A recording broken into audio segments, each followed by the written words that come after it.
श्री रामचरितमानस अंक 32 बालकांड।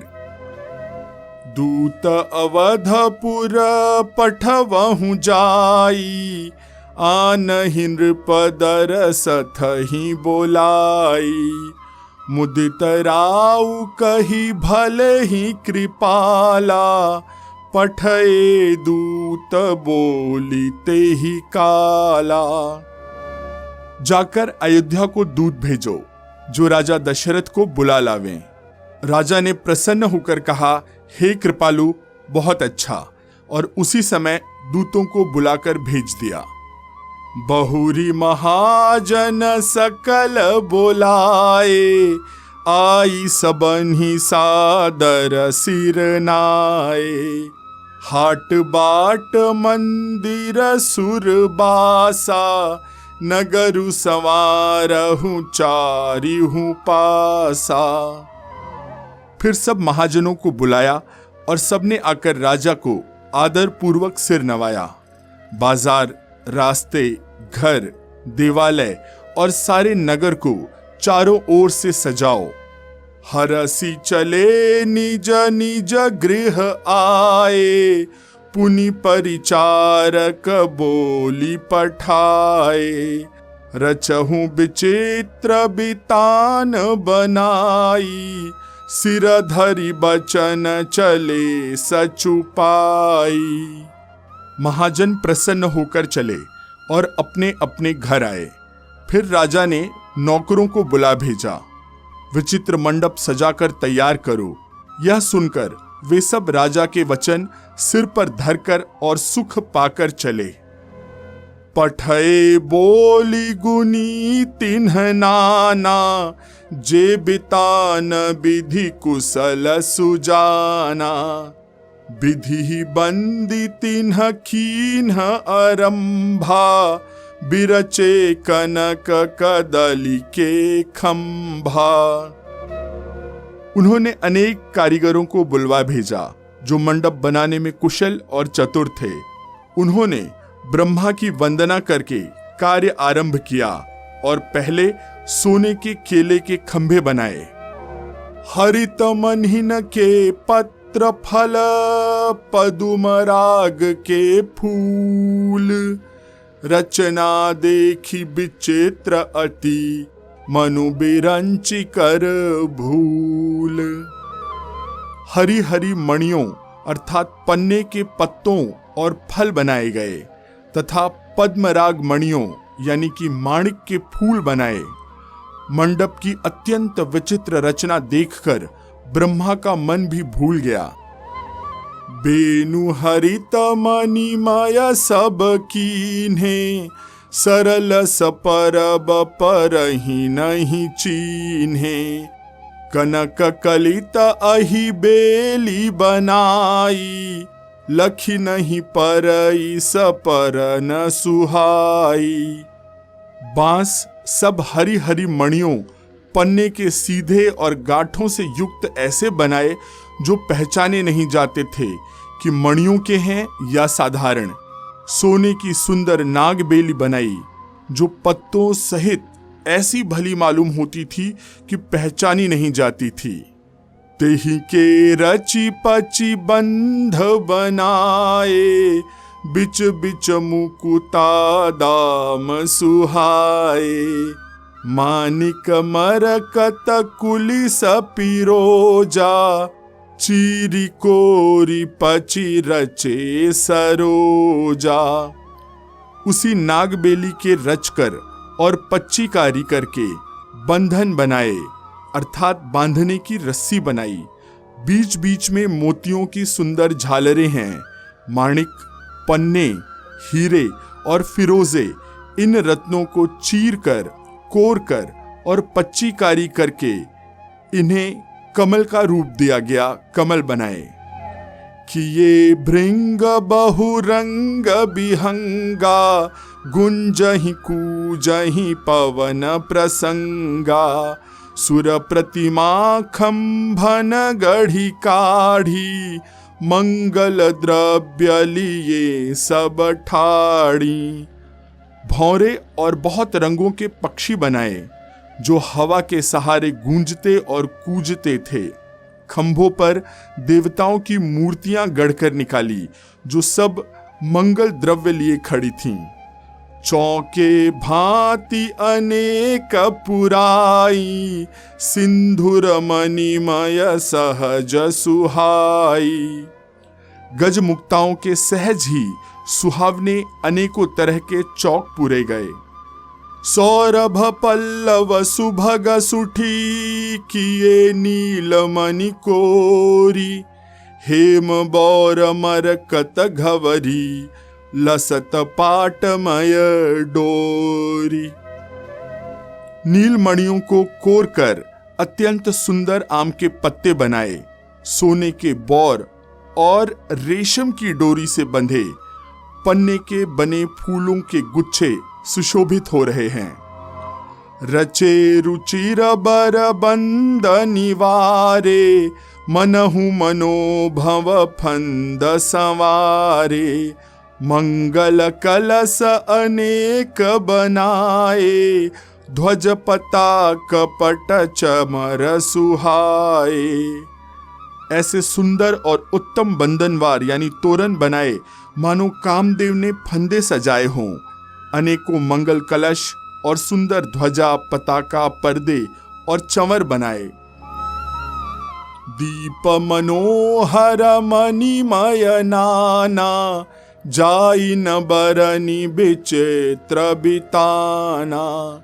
जिहि मंडप दुलहिन बैदेही, सोबर ने असीमति कवि के ही। जिसमें मणियों के अनेकों सुंदर दीपक हैं, उस विचित्र मंडप का तो वर्णन ही नहीं किया जा सकता। जिस मंडप में जानकी जी दुल्हन होंगी, किस कवि की ऐसी बुद्धि है जो उसका वर्णन कर सके। दुलहु राम रूप गुण सागर, सोबितानु तिहु लोक उजागर। जनक भवन कै शोभा जैसी, गृह गृह प्रतिपुर देखिय तैसी। जिस मंडप में रूप और गुणों के समुद्र श्री रामचंद्र जी दुल्हा होंगे, वह मंडप तीनों लोकों में प्रसिद्ध होना चाहिए।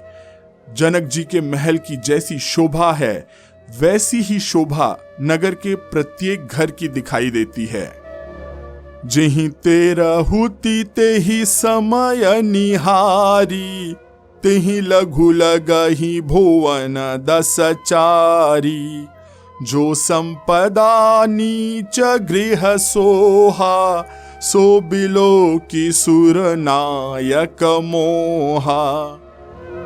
उस समय जिसने तिरहुत को देखा, उसे 14 भुवन तुच्छ जान पड़े। जनकपुर में नीच के घर भी उस समय जो संपदा सुशोभित थी, उसे देखकर इंद्र भी मोहित हो जाता था। बसई नगर जेहि लच्छी करी, कपट नारी बरबेशु। तेहि पुर कै शोभा कहत, सकुचहि सारद शेषु। जिस नगर में साक्षात लक्ष्मी जी कपट से स्त्री का सुंदर वेश बनाकर रहती हैं, उस पुर की शोभा वर्णन करने में सरस्वती और शेष भी सकुचाते हैं। पहुँचे दूत रामपुर पावन, हर्षे नगर बिलो की सुहावन। भूप द्वार तिन्ह खबरी जनाई, दशरथ नृप सुनि लिए बोलाई।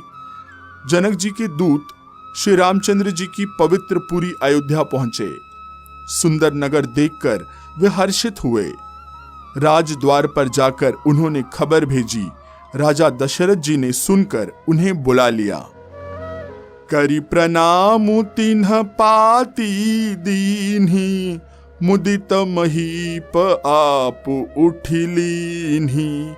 बारी बिलोचन बाचत पाती, पुलक गात आई भरी छाती। दूतों ने प्रणाम करके चिट्ठी दी। प्रसन्न होकर राजा ने स्वयं उठकर उसे लिया। चिट्ठी बांचते समय उनके नेत्रों में जल छा गया शरीर पुलकित हो गया और छाती भर आई। राम लखन उर कर बर चीठी, रही गए कहत न खाटी मीठी। पुनि धरि धीर पत्रिका बाची, हर्षी सभा बात सुनी साची। हृदय में राम और लक्ष्मण हैं, हाथ में सुंदर चिट्ठी है। राजा उसे हाथ में लिए ही रह गए, खट्टी मीठी कुछ भी न कह सके। फिर धीरज धरकर उन्होंने पत्रिका पढ़ी। सारी सभा सच्ची बात सुनकर हर्षित हो गई। खेलत रहे तहां सुधि पाई, आए भरतु सहित हित भाई। पूछत अति स्नेह सकुचाई, तात कहाँ ते पाती आई। भरत जी अपने मित्रों और भाई शत्रुघ्न के साथ जहां खेलते थे वहीं समाचार पाकर वे आ गए। बहुत प्रेम से सकुचाते हुए पूछते हैं, पिताजी चिट्ठी कहां से आई है? कुशल प्राण प्रिय बंधु दो, अहि कह सुके ही देश। सुनि स्नेह साने बचन, बाची बहुरी नरेश।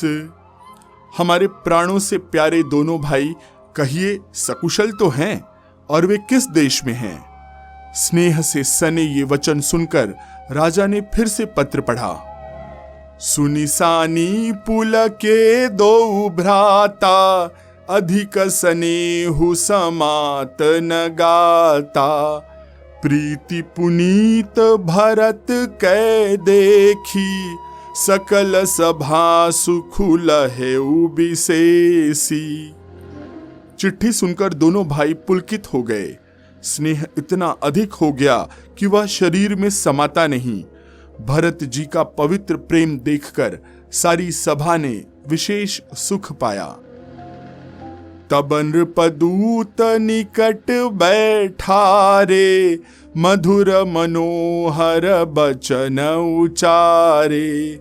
भैया कहूँ कुशल दो बारे, तुम्हनी के निज नयन निहारे।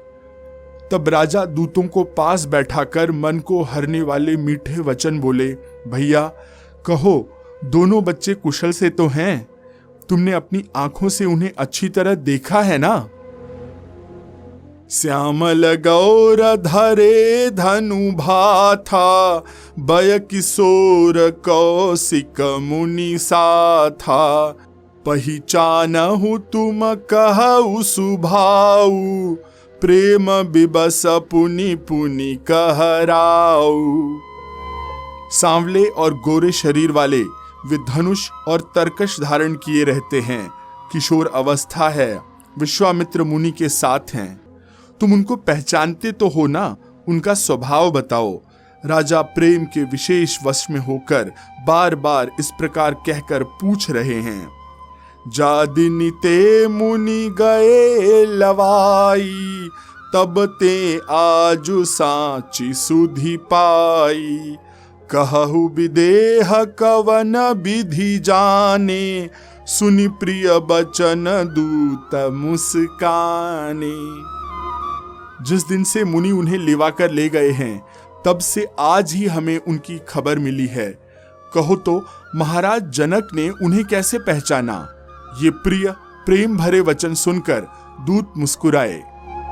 सुनहु महीपति मुकुटमणि, तुम सन धन्य न को।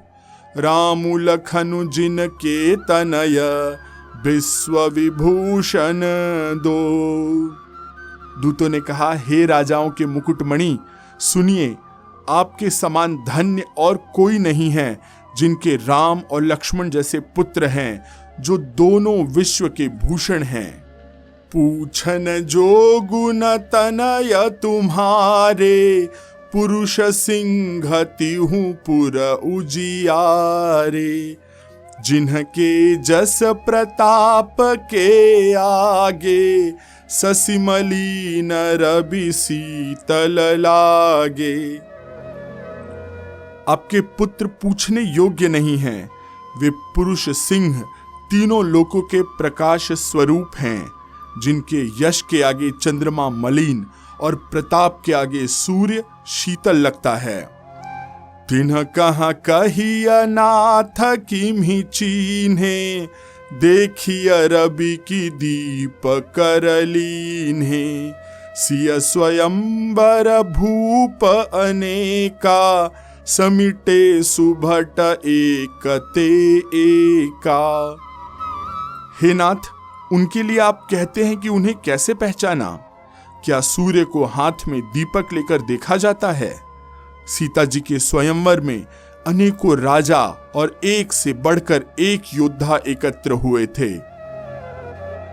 शंभु सरासनु काहू नटारा, हारे सकल वीर बरियारा।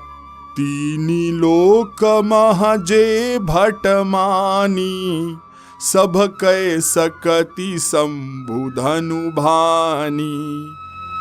परंतु शिवजी के धनुष को कोई भी हटा न सका। सारे बलवान वीर हार गए। तीनों लोकों में जो वीरता के अभिमानी थे, शिवजी के धनुष ने सबकी शक्ति तोड़ दी। सकई उठाई सरासुर मेरु, सोही हारी गयौ करि फेरु। जहि कौतुक शिव सैलु उठावा, सोते ही सभा पराभव पावा। बाणासुर जो सुमेरु को भी उठा सकता था, वह भी हृदय में हार कर परिक्रमा करके चला गया, और जिसने खेल से ही कैलाश को उठा लिया था, वह रावण भी उस सभा में पराजय को प्राप्त हुआ। तहाँ राम रघुवंश मणि, सुनिय महामहिपाल। भंजेउ चाप प्रयास बिनु, जिमि गज पंकज नाल। हे महाराज सुनिए, वहां जहां ऐसे ऐसे योद्धा हार मान गए, रघुवंश मणि श्री रामचंद्र जी ने बिना ही प्रयास शिव जी के धनुष को वैसे ही तोड़ डाला जैसे हाथी कमल की डंडी को तोड़ डालता है। सुनी सरोष भृगुनायकु आए, बहुत भांति तिन्ह आँखि दिखाए। देखी राम बलु निज धनु दीन्हा, करी बहु विनय गवनु बन कीन्हा। धनुष टूटने की बात सुनकर परशुराम जी क्रोध भरे आए और उन्होंने बहुत प्रकार से आंखें दिखलाई। अंत में उन्होंने भी श्री रामचंद्र जी का बल देखकर उन्हें अपना धनुष दे दिया और बहुत प्रकार से विनती करके वन को गमन किया। राजन राम अतुल बल जैसे, तेज निधान लखनु पुनि तैसे। कंपहि भूप बिलोकत जाके, जिमि गज हरि किशोर के ताके। हे राजन, जैसे श्री रामचंद्र जी अतुलनीय बली हैं, वैसे ही तेज निधान फिर लक्ष्मण जी भी हैं, जिनके देखने मात्र से राजा लोग ऐसे कांप उठते थे जैसे हाथी सिंह के बच्चे के ताकने से कांप उठते हैं। देव देखी तव बालक दोऊ, अब न आँखि तर आवत को। दूत बचन रचना प्रिय लागी, प्रेम प्रताप वीर रस पागी। हे देव, आपके दोनों बालकों को देखने के बाद अब आंखों के नीचे कोई आता ही नहीं। प्रेम प्रताप और वीर रस में पगी हुई दूतों की वचन रचना सबको बहुत प्रिय लगी। सभा समेत राउ अनुरागे, दूतन देन निछावरी लागे। कही अनीत ते मुदहि काना, धर्म विचारी सबहि सुख माना। सभा सहित राजा प्रेम में मग्न हो गए और दूतों को निछावर देने लगे। उन्हें निछावर देते देखकर यह नीति विरुद्ध है, ऐसा कहकर दूत अपने हाथों से कान मूंदने लगे। धर्म को विचार कर उनका धर्मयुक्त बर्ताव देखकर सभी ने सुख माना। तब उठी भूप वशिष्ठ कहूँ, दीन ही पत्रिका जाय, कथा सुनाई गुरहि सब, सादर दूत बोलाय। तब राजा ने उठकर वशिष्ठ जी के पास जाकर उन्हें पत्रिका दी और आदर पूर्वक दूतों को बुलाकर सारी कथा गुरुजी को सुना दी। सुनी बोले गुर अति सुख पाई, पुण्य पुरुष कहूँ मही सुख छाई, जिमि सरिता सागर महु जाही, यद्यपि ताहि कामना नाही। सब समाचार सुनकर और अत्यंत सुख पाकर गुरु बोले, पुण्यात्मा पुरुष के लिए पृथ्वी सुखों से छाई हुई है, जैसे नदियां समुद्र में जाती हैं, जबकि समुद्र को नदी की कामना नहीं होती। तिमि सुख संपत्ति बिनहि बोलाए, धर्मशील पहि जाई सुभाए, तुम गुरु विप्र धेनु सुर सेबी, तसि पुनीत कौसल्या देवी। वैसे ही सुख और संपत्ति बिना ही बुलाए स्वाभाविक ही धर्मात्मा पुरुष के पास जाती है। तुम जैसे गुरु, ब्राह्मण, गाय और देवता की सेवा करने वाले हो, वैसी ही पवित्र कौसल्या देवी भी हैं। सुकृति तुम समान जग माही, भयउ न है को होनेउ नाही, तुम्हते अधिक पुण्य बड़का के, राजन राम सरिस सुत जाके। तुम्हारे समान पुण्यात्मा जगत में न कोई हुआ है, न ही कोई होने वाला है। हे राजन, तुमसे अधिक पुण्य और किसका होगा, जिसके राम जैसे पुत्र हैं। वीर विनीत धर्म व्रत धारी, गुण सागर बर बालक चारी, तुम कहूँ सर्व काल कल्याणा, सजहूँ बरात बजाई निशाना। और जिसके चारों बालक वीर, विनम्र, धर्म का व्रत धारण करने वाले और गुणों के समुद्र हैं। तुम्हारे लिए सभी कालों में कल्याण है, अतएव डंका बजवाकर बारात सजाओ। चलहूँ बेगी सुनी गुरु बचन, भले ही नाथ सिरुनाई, भूपति गवने भवन तब, दूतन वासुदेवाय। और जल्दी चलो। गुरुजी के ऐसे वचन सुनकर, हे नाथ बहुत अच्छा, ऐसा कहकर और सिर नवाकर तथा दूतों को डेरा दिलवाकर, स्थान दिलवाकर राजा महल में गए। राजा सबुर निवास बोलाई, जनक पत्रिका बाची सुनाई, सुनी संदेशु सकल हर्षानी, अपर कथा सब भूप बखानी। राजा ने सारे रनिवास को बुलाकर जनक जी की पत्रिका बांचकर सुनाई। समाचार पाकर सब रानियां हर्ष से भर गई। राजा ने फिर दूसरी सब बातों का जो दूतों के मुख से सुनी थी उसका वर्णन किया। प्रेम प्रफुल्लित राजहि रानी, मनहु सिखिनी सुनी बारिद बानी, मुदित असीस देहि गुर नारी, अति आनंद मगन महतारी। प्रेम में प्रफुल्लित हुई रानियां ऐसे सुशोभित हो रही हैं जैसे बादलों की गरज सुनकर मोरनी प्रफुल्लित होती है। बड़ी बूढ़ी गुरुओं की स्त्रियां प्रसन्न होकर आशीर्वाद दे रही हैं। माताएं अत्यंत आनंद में मग्न हैं। लेहि परस्पर अति प्रिय पाती, हृदय लगाई जुड़ा वही छाती, राम लखन कै कीरत करनी, बारही बार भूप बर बरनी। उस अत्यंत प्रिय पत्रिका को आपस में लेकर सब हृदय से लगाकर छाती शीतल करती हैं। राजाओं में श्रेष्ठ दशरथ जी ने श्री राम लक्ष्मण जी की कीर्ति और करनी का बारंबार वर्णन किया। मुनि प्रसादु कही द्वार सिधाए, रानीन तब मही देव बोलाए, दिए दान आनंद समेता, चले बेप्रबर आशीष देता।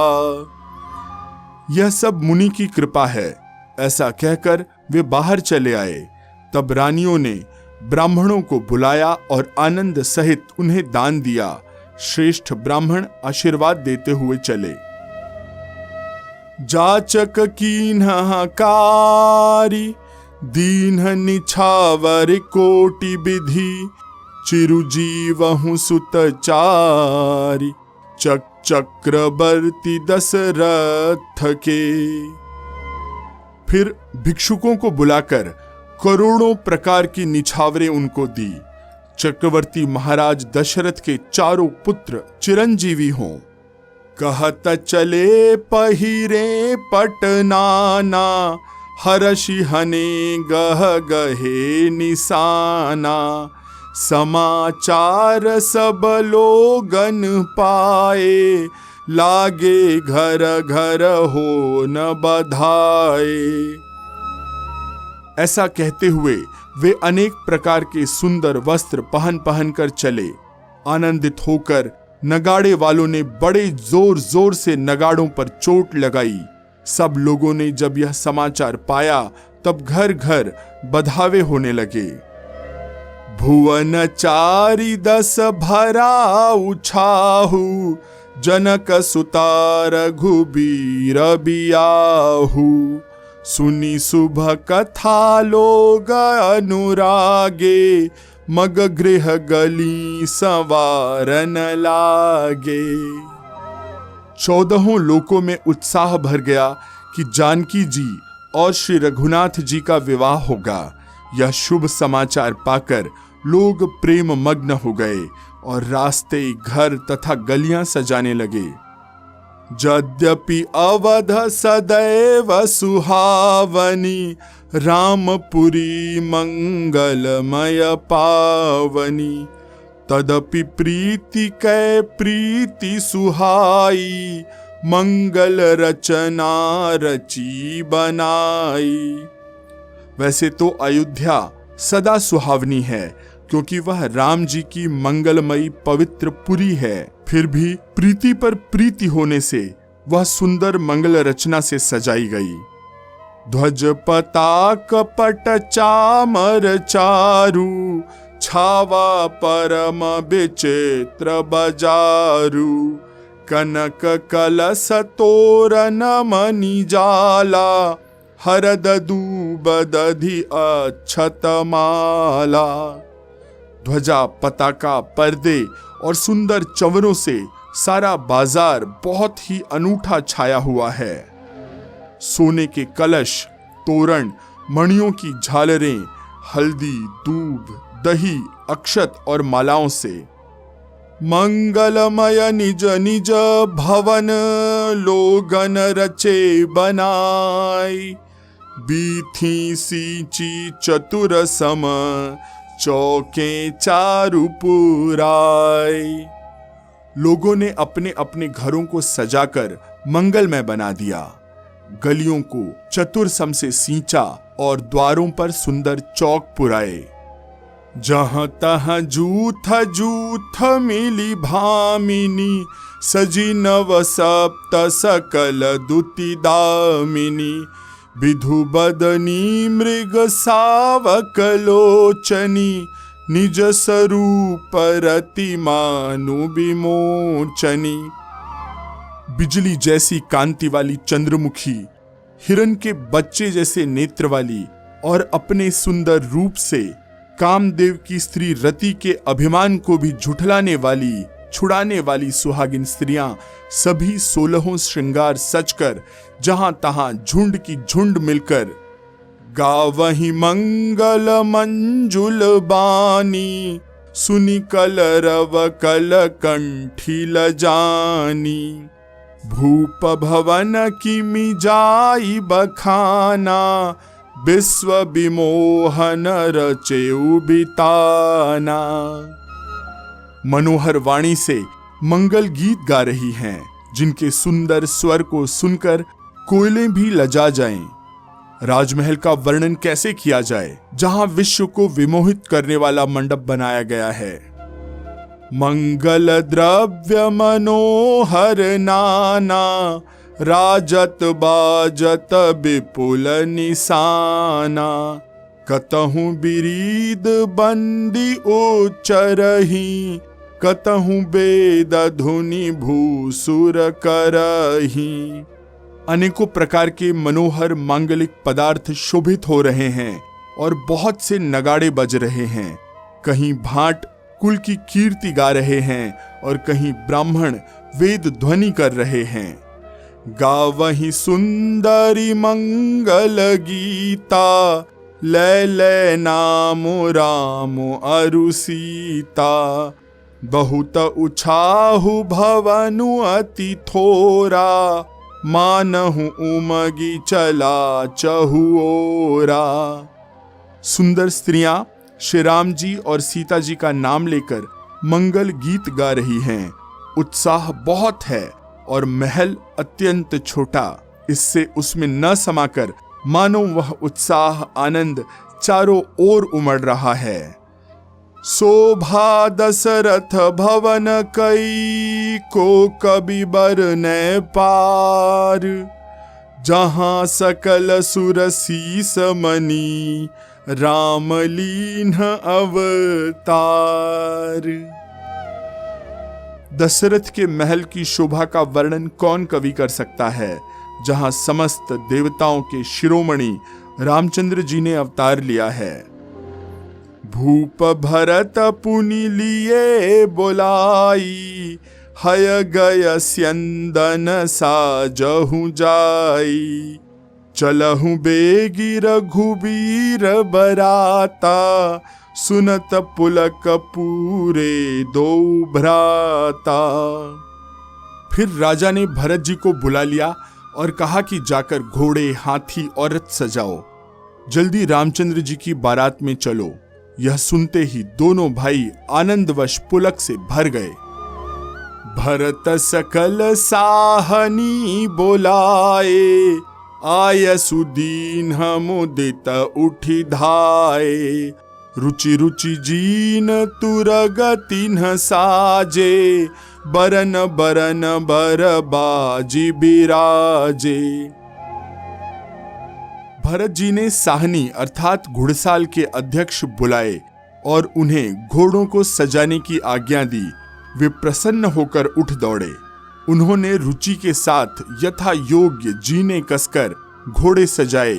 रंग रंग के उत्तम घोड़े शोभित हो गए।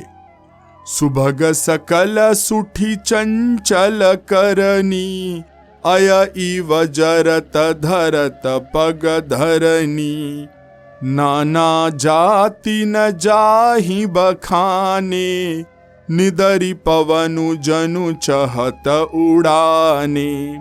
सब घोड़े बड़े ही सुंदर और चंचल चाल के हैं। वे धरती पर ऐसे पैर रखते हैं जैसे जलते हुए लोहे पर रखते हों। अनेकों जाति के घोड़े हैं जिनका वर्णन नहीं हो सकता। वे मानो हवा का निरादर करके उड़ना चाहते हैं। तिन्ह सब छयल भये असवारा, भरत सरिस बय राजकुमारा। सब सुंदर सब भूषण धारी, कर सर चाप तून कटि भारी। उन सब घोड़ों पर भरत जी के समान अवस्था वाले सब छैल छबीले राजकुमार सवार हुए। वे सभी सुंदर हैं और सब आभूषण धारण किए हुए हैं उनके हाथों में बाण और धनुष हैं तथा कमर में भारी तरकश बंधे हुए हैं। छरे छबीले छयल सब सूर सुजान नबीन, जुगपद चर असवार प्रति जे असी कला प्रवीण। सभी चुने हुए छबीले छैल शूरवीर, चतुर और नवयुवक हैं।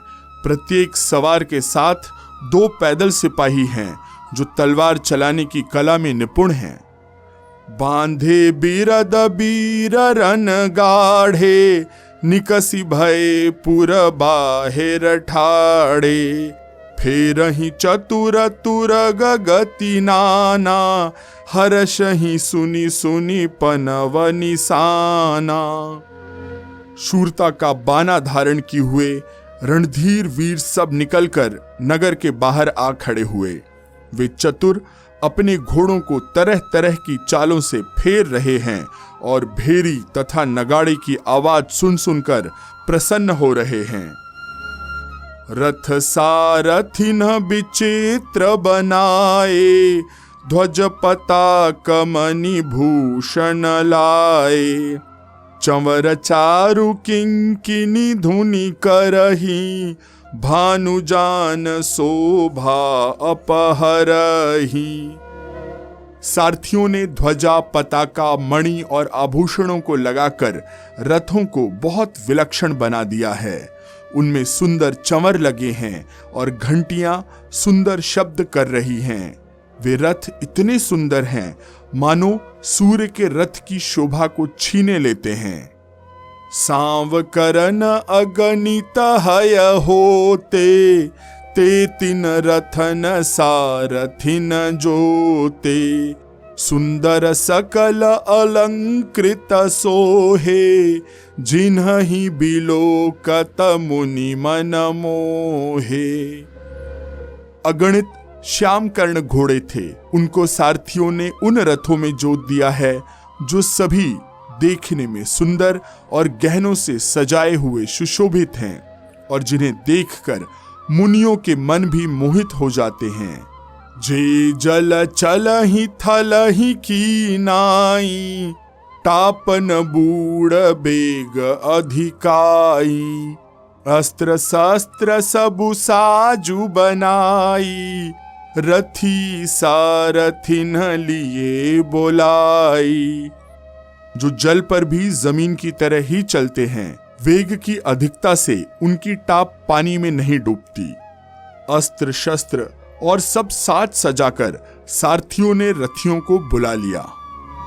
चढ़ी चढ़ी रथ बाहेर नगर, लागी जुरन बरात। होत सगुन सुंदर सबही, जो जेहि कारज जात। रथों पर चढ़ चढ़कर बारात नगर के बाहर जुटने लगी। जो जिस काम के लिए जाता है सभी को सुंदर शगुन होते हैं। कलित करी बरहनी परी अवारी, कहीं न जाहि जेहि भांति संवारी। चले मत गज घंट बिराजी, मनहु सुभग सावन घन राजी। श्रेष्ठ हाथियों पर सुंदर अंबारियां पड़ी हैं। वे जिस प्रकार सजाई गई थीं, सो कहा नहीं जा सकता। मतवाले हाथी घंटों से सुशोभित होकर घंटे बजाते हुए चले, मानो सावन के सुंदर बादलों के समूह गरजते हुए जा रहे हैं। वाहन अपर अनेक विधाना, शिबिका सुभग सुखासन जाना। तिन्ह चढ़ी चले विप्रवर वृंदा, जनु तनु धरे सकल श्रुति छंदा। सुंदर पालकियां सुख से बैठने योग्य तामजान जो कुर्सी के आकार के होते हैं, और रथ आदि और भी अनेक प्रकार की सवारियां हैं। उन पर श्रेष्ठ ब्राह्मणों के समूह चढ़कर चले, मानो सब वेदों के छंद ही शरीर धारण किए हुए हैं। मागध सूत बंदी गुण गायक, चले जान चढ़ी जो जेहि लायक। बेसर ऊंट वृषभ बहु जाति, चले वस्तु भरी अगणित भांति।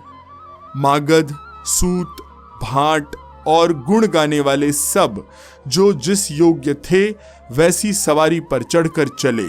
बहुत जातियों के खच्चर, ऊंट और बैल असंख्यों प्रकार की वस्तुएं लाद लाद कर चले। कोठिन कांवरी चले कहारा, विविध वस्तु को बरने पारा। चले सकल सेवक समुदायी, निज निज साजु समाजु बनाई। कहार करोड़ों कांवर लेकर चले। उनमें अनेक प्रकार की इतनी वस्तुएं थी जिनका वर्णन कौन कर सकता है। सब सेवकों के समूह अपना अपना साज समाज बनाकर चले। सबके उर निर्भर हर्षु पूरित पुलक शरीर, कबहि देखिबे नयन भरी, रामु लखनु दो वीर। सबके हृदय में अपार हर्ष है और शरीर पुलक से भरे हैं। सबको एक ही लालसा लगी है कि हम कब श्री राम लक्ष्मण दोनों भाइयों को नेत्र भर करके देखेंगे। गरजहि गज घंटा धुनि घोरा, रथ रव बाजी हिंस चहुओरा। निदरी घनहि घुर्मरहि निशाना, निज पराई कछु सुनिय न काना। हाथी गरज रहे हैं, उनके घंटों की भीषण ध्वनि हो रही है। चारों ओर रथों की घरघराहट और घोड़ों की हिनहिनाहट हो रही है। बादलों का निरादर करते हुए नगाड़े घोर शब्द कर रहे हैं। किसी को अपनी पराई कोई बात कानों से सुनाई नहीं देती। महाभीर भूपति के द्वारे, रज होई जाई पसान पबारे। चढ़ी अटारी न देखहि नारी, लिए आरती मंगल थारी। राजा दशरथ के दरवाजे पर इतनी भारी भीड़ हो रही है कि वहां पत्थर फेंका जाए तो वह भी पिसकर धूल हो जाए। अटारियों पर चढ़ी स्त्रियां मंगल थालों में आरती लिए देख रही हैं। गावहि गीत मनोहर नाना, अति आनंदु न जाई बखाना। तब सुमंत्र दुई संदन साजी, जो तेर बिहय निंदक बाजी। और नाना प्रकार के मनोहर गीत गा रही हैं। उनके अत्यंत आनंद का बखान नहीं हो सकता। तब सुमंत्र जी ने रथ सजाकर उसमें सूर्य के घोड़ों को भी मात देने वाले घोड़े जोते। दो रथ रुचिर भूप पहियाने, नहीं सारद पहि जाहि बखाने। राज समाजु एक रथ साजा, दूसर तेज पुंज अति भ्राजा। दोनों सुंदर रथ वे राजा दशरथ के पास ले आए, जिनकी सुंदरता का वर्णन सरस्वती से भी नहीं हो सकता। एक रथ पर राजसी सामान सजाया गया और दूसरा जो तेज का पुंज और अत्यंत ही शोभायमान था। तेहि रथ रुचिर वशिष्ठ कहूँ, हरसी चढ़ाई नरेसु। आपु चढ़्यों स्यंदन सुमिरी, हर गुर गौरी गणेशु। उस सुंदर रथ पर राजा वशिष्ठ जी को हर्ष पूर्वक चढ़ाकर फिर स्वयं शिव, गुरु, गौरी और गणेश का स्मरण करके दूसरे रथ पर चढ़े। सहित वशिष्ठ सोह नृप कैसे, सुर गुर संग पुरंदर जैसे। करी कुल रीति वेद विधिराऊ, देखी सबहि सब भांति बनाऊ। वशिष्ठ जी के साथ राजा दशरथ जी कैसे शोभित हो रहे हैं, जैसे देवगुरु बृहस्पति जी के साथ इंद्र हों। वेद की विधि से और कुल की रीति के अनुसार सब कार्य करके तथा सबको सब प्रकार से सजे देखकर। सुमिरी राम गुर आय सुपाई, चले महीपति शंख बजाई। हर से विबुध बिलो की बराता, बरसहि सुमन सुमंगल दाता। श्री राम जी का स्मरण करके गुरु की आज्ञा पाकर पृथ्वीपति दशरथ जी शंख बजाकर चले। बारात देखकर देवता हर्षित हुए और सुंदर मंगलदायक फूलों की वर्षा करने लगे। भयउ कोलाहल हय गय गाजे, व्योम बरात बाजने बाजे। सुर नर नारी सुमंगल गाई, सरस राग बाजहि सहनाई। बड़ा शोर मच गया, घोड़े और हाथी गरजने लगे। आकाश में बारात में दोनों जगह बाजे बजने लगे। देवांगनाएं और मनुष्यों की स्त्रियां सुंदर गान करने लगी और रसीले राग से शहनाइयां बजने लगी।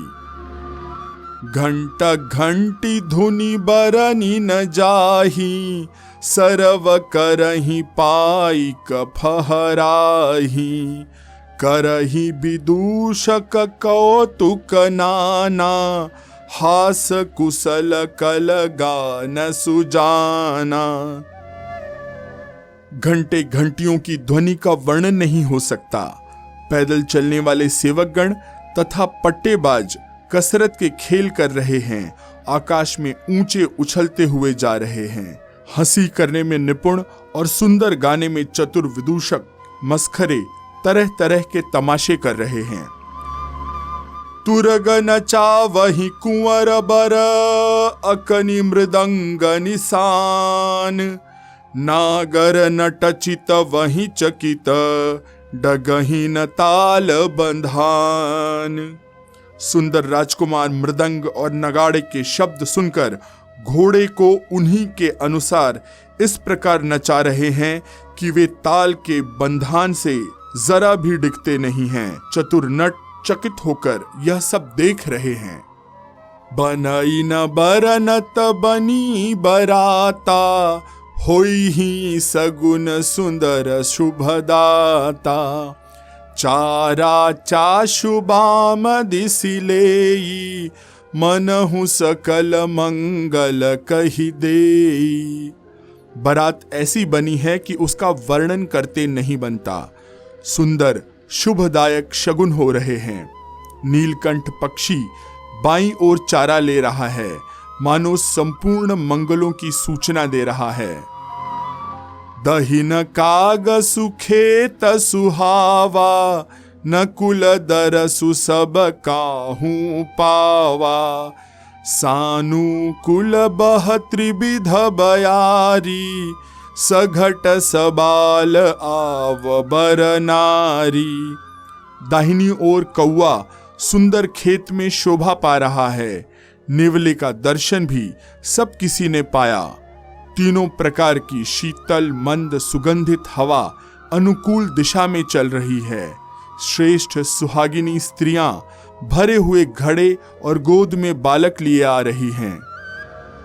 लोवा फिरी फिरी दरसु दिखावा, सुरभि सन्मुख शिशु ही पियावा। मृगमाला फिरी दाहिनी आई, मंगल गण जनु दीन्ही दिखाई। लोमड़ी फिर बार बार दिखाई दे रही है। गायें सामने खड़े बछड़ों को दूध पिलाती हैं। हिरनियों की टोली बाईं ओर से घूमकर दाहिनी ओर आई, मानो सभी मंगलों का समूह एक साथ दिखाई दिया।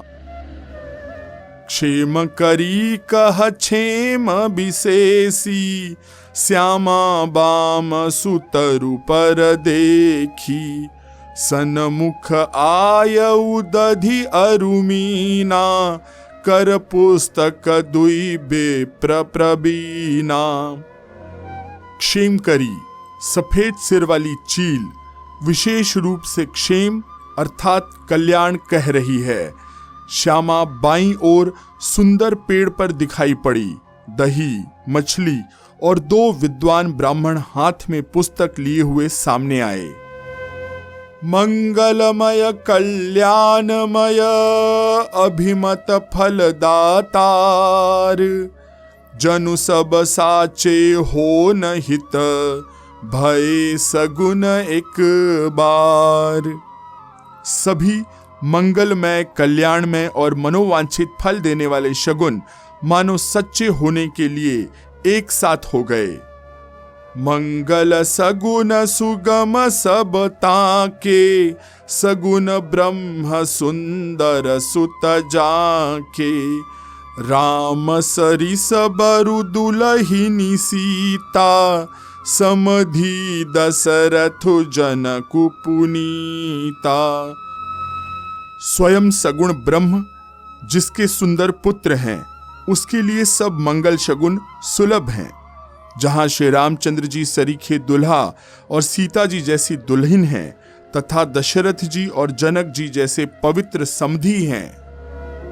सुनी अस ब्याहु सगुन सब नाचे, अब कीन्हे बिरंची हम साचे। एही विधि कीन्ह बरात पयाना, हय गय गाजहि हने निशाना। ऐसा ब्याह सुनकर मानो सभी शगुन नाच उठे और कहने लगे, अब ब्रह्मा जी ने हमको सच्चा कर दिया। इस तरह बारात ने प्रस्थान किया। घोड़े हाथी गरज रहे हैं और नगाड़ों पर चोट लग रही है। आवत जानी भानुकुल के तू, सरितन्हि जनक बंधाए से तू। बीच बीच बरबास बनाए, सुरपुर सरिस संपदा छाए। सूर्यवंश के पताका स्वरूप दशरथ जी को आते हुए जानकर जनक जी ने नदियों पर पुल बंधवा दिए। बीच बीच में ठहरने के लिए सुंदर घर, पड़ाव बनवा दिए, जिनमें देवलोक के समान संपदा छाई है। असन शयन बर बसन सुहाए, पावहि सब निज निज मन भाए। नित नूतन सुख लखी अनुकूले, सकल बरातिन मंदिर भूले। और जहां बारात के सब लोग अपने अपने मन की पसंद के अनुसार सुहावने उत्तम भोजन, बिस्तर और वस्त्र पाते हैं, मन के अनुकूल नित्य नए सुखों को देखकर सभी बारातियों को अपने घर भूल गए। आवत जानी बरात बर, सुनी गह गहे निशान। सजी गजरथ पद चर तुरग, लीन चले अगवान। बड़े जोर जोर से बजते हुए नगाड़ों की आवाज सुनकर श्रेष्ठ बारात को आती हुई जानकर अगवानी करने वाले हाथी, रथ, पैदल और घोड़े सजाकर बारात लेने चले। मास पारायण 10वां विश्राम। आज की कथा यहीं पर विराम देते हैं। अगले अंक में हम जानेंगे कि कैसे जनकपुरी में बारात का दशरथ जी का स्वागत हुआ। आप हमारे इस पॉडकास्ट को जिस भी प्लेटफॉर्म पर सुन रहे हैं, वहां हमें लाइक, शेयर और सब्सक्राइब जरूर करिएगा। इस राम कथा अमृत को अपने मित्रों, परिचितों और परिवार से शेयर अवश्य करिएगा। मैं आशीष पी मिश्रा आपसे आज्ञा लेता हूँ। सियावर रामचंद्र की जय, पवन सुत हनुमान की जय, कहो भाई सब संतन की जय।